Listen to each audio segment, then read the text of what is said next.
On completion of heat treatment, the austenite structure would be retained if four options are given: the rate of cooling is greater than the critical cooling rate, the rate of cooling is less than critical cooling rate, the initiating temperature of martensite formation is above the room temperature, the finishing temperature of martensite formation is below the room temperature.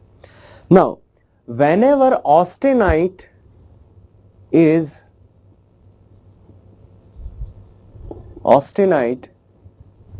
cooled and quenched, and if it does not reach to martensite, if it does not form martensite, then there is the austenite remained, and that austenite is called retained austenite.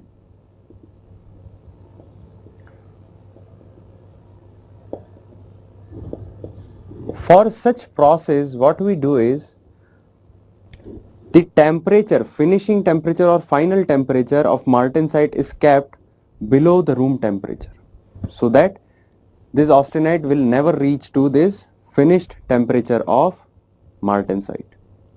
So for this particular question, our answer will be D. The finishing temperature of martensite formation is below room temperature, so option D will be our answer. Which of the following statement is correct? Iron carbon and TTT diagrams are both equilibrium. Iron carbon and TTT diagrams are both non-equilibrium. Iron carbon is equilibrium but TTT diagram is non-equilibrium, and iron carbon diagram is non-equilibrium but TTT diagram is equilibrium. Now what is this TTT? It is time, temperature, transformation. Time, temperature, transformation diagrams. These diagrams are very dynamic in nature, in which cooling curves are shown and very quick cooling is shown in this curve. So these are dynamic in nature, or non-equilibrium diagram, non-equilibrium. While iron carbon diagram, on other hand, iron carbon diagrams at very slow cooling rate is observed. So those diagrams are drawn with very slow cooling rates. So iron carbon diagrams are equilibrium diagrams, while these TTT diagrams are non-equilibrium diagrams. So option C will be correct option. The correct order of increasing resistivity among the following materials is: A. Nickel, doped silicon, sodium silicate, pure silica, and other three options are again jumbled. These four materials are given: nickel, then we are given doped silicon, then we have sodium silicate,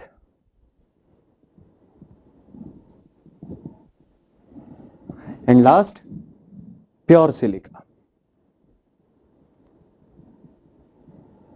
And we need to find the increasing order of resistivity. Since nickel is a metal, it will be highly conductive in nature. So least resistivity will be of nickel, since resistivity is inverse of conductivity.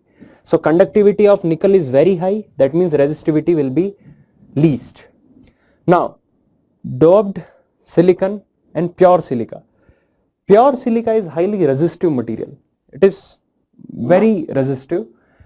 And doped silicon, semiconductors are made from this particular material.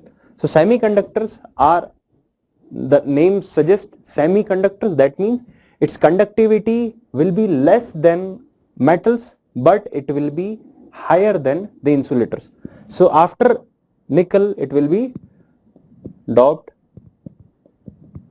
silicon.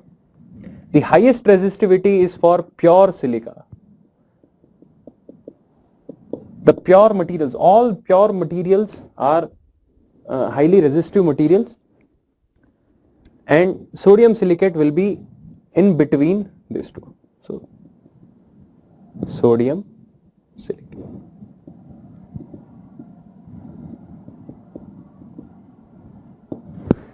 To solve this question, you must guess this nickel doped silicon first, because nickel is pure metal, so it will be least and pure silica will be highest. Now among other two you need to decide. So final answer will be A, where our arrangement exactly matches with option A. Consider the following statements on heating an elastomer under tensile load. Its shrinkage first maximizes the enthalpy, 2 maximizes the entropy, 3 minimizes the free energy, D avoids breaking. Which of the above statements are correct? This question is quite different from all other questions because all other questions were formula based or theory based. It is somewhat logic based question. Now whenever we heat an elastomer, the fiber in this elastomer will try to get a particular shape only. So by heating this elastomer, all the fibers tries to attain a particular shape. That means uniformity happens whenever we heat elastomer. But when we let it shrink, all in this cooling process, all the fibers try to attain some random arrangement. Now this random arrangement increases the randomness inside the material. This is what makes this material stable. So randomness increases, and as randomness increases, entropy of any material increases. So in our question, statement 1, 2, 3, 4, from these 4 statements, statement 2 becomes correct. Like shrinkage will try to increase randomness and it will increase the entropy of material. Now there is a relation of free energy, that free energy is equal to U minus Ts. Now in this particular equation, U is internal energy, T is temperature and S is entropy. As our entropy increasing, the free energy will reduce. So in the same 4 statements, statement 3 is again correct. So our answer, we have got our answer. Our answer will be statement 2 and 3 are correct. So option B, statement 1 is incorrect, 4 is incorrect, 2 and 3 are correct. It will be our final answer. Which of the following properties will be the meaningful indicator / indicators of uniform rate of elongation of a test piece of a structural material before necking happens in test piece? So if there is any test piece, necking is happening, that means it is just situation just before of the breakage of the material. Now before this necking happens, which of the property is meaningful? First is ductility, second toughness, third is hardness. Now among these 3 properties, ductility and toughness has something to do with elongation. This hardness is not at all associated with elongation of any material. So this is not a meaningful quantity for such test or such specimen. Now toughness is directly related to this necking phenomena, because whenever material gets first crack or when the necking happens, just before necking, whatever energy the material has stored, whatever strain energy material has stored, that is nothing but toughness. Ductility is also a property by which we can define our material, that it can elongate it up to a certain limit. So here 1 and 2 both are meaningful quantities, but in any of the option we are not able to find 1 and 2 all together. So option A and option B, 1 only and 2 only, the answer might be in between these 2 options. So we'll go with toughness, since toughness directly relates with this necking phenomena. Even ductility is meaningful indicator, but toughness is directly related to this necking phenomena which happens with any ductile material when it is used in universal tensile testing machine. So necking phenomena happens whenever toughness comes into picture. So our answer will be option B. Answer. Which one of the following alloying elements increases the corrosion resistance of steel? Options are vanadium, chromium, nickel and copper. It is a repetitive question, almost 5 to 6 times this question has come in engineering service examination. The answer is B, chromium. So how does this chromium make our material corrosion resistance? If chromium is mixed with our material, whenever oxygen attacks the material, whenever it is exposed to environment and oxygen attacks, chromium first reacts with oxygen and makes oxide. Chromium first makes oxide form, and this chromium oxide is shielding material to our actual natural material. So this chromium helps our material to become corrosion resistant. So option will be B, chromium. Statement 1 given is directionally solidified materials have good creep resistance. Statement 2 given is directionally solidified materials may be so loaded that there is no shearing stress along or tensile stress across the grain boundaries. So 4 options are given. A, B, C, D. We need to choose the correct option. Statement 1, if we look at the statement 1, statement 1 suggests that directionally solidified materials have good creep resistance. It is a true statement. Directionally solidified materials have grown their fibers in a particular direction. So by doing so, where their fibers have grown in a particular direction, it is so well arranged that it behaves exceptionally good at elevated temperatures. When temperature is high, even they do not lose their property. Now, what happens that they do not lose their property? Because due to the directional solidification, there is no stressed, highly stressed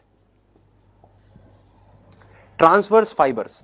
So stressed fibers are missing in such solidification, so it behaves very good at high temperature, and which leads to state that directionally solidified materials have very good creep resistance. So creep is nothing but elevated temperature condition.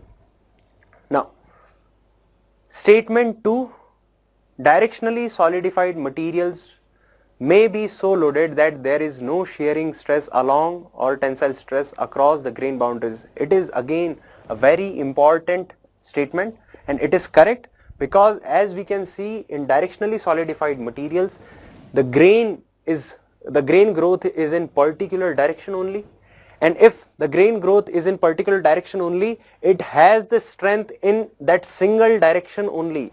It has its strength directional specific. So if the load applied is in any other direction to this particular direction, the material may fail. So our directionally solidified material should be loaded in such a way that the load is in the direction of its high strength only. So statement 2 is again correct, and statement 2 and statement 1 both are related to each other, as directionally solidified materials are having good creep resistance in that particular direction. This is what statement 2 suggests. So statement 1 and 2 both are correct, and explanation is also there, so we'll write A as our answer. Statement 1, hardenability curves are developed based on the fact that any given still item always develops the same microstructure under a standardized cooling rate. Statement 2. Industry employs Jomini hardenability test to measure hardenability.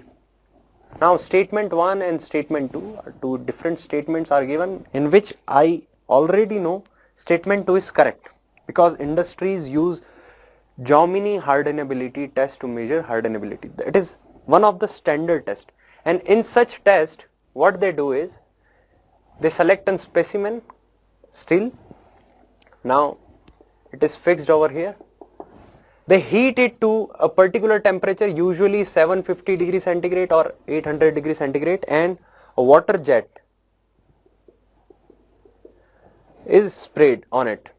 Now at several location or several depths, we measure or we assume that several microstructures would have been developed. Here martensite is there, here 80% martensite and 20% some other, either 40%. So hence martensite structure we use to find at what depth what structure is there, and such depth is known as Jomini depth. And based on these particular depths, we make a hardenability curve. So the statement 1, which suggests that hardenability curves are developed based on the fact that at any given steel item always develops the same microstructure under standardized cooling rate. Yes, we assume that it will be martensite only throughout the structure. So statement 1 is correct. Statement 2 is also correct. So statement 1 and 2 both are correct, but these two statements are not related to each other. So option will be, final answer option will be B, which suggests statement 1 and statement 2 are correct, but statement 2 is not correct explanation for statement 1.